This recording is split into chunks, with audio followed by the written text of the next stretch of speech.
de pronto llegó él y me dijo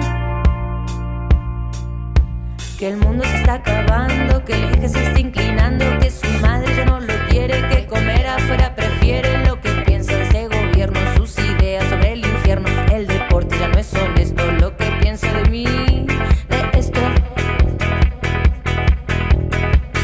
Y de pronto llegó ella y me dijo: aquí son todos iguales, que para ella no hay rivales, que el amor es otra cosa, que la grasa, las adiposas en política hay más. Ella me lo va a explicar, que el yoga, el pilates, porque no al chocolate. Y yo que miro y pienso, te digo lo que siento,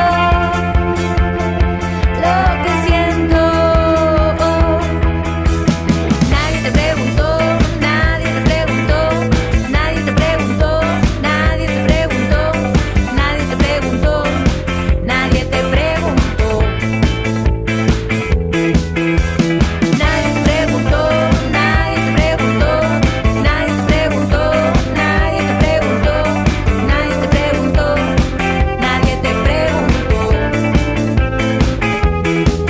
Y esa gente que afirma lo que quiere, lo que opina, que hay un gen en la mandarina, que no es bueno comer harina, que hoy es el día ideal para ir a un funeral, que el de libre es inocente y el de acuario va al frente. La lechuga no se envenena, no es bueno cortarse las venas.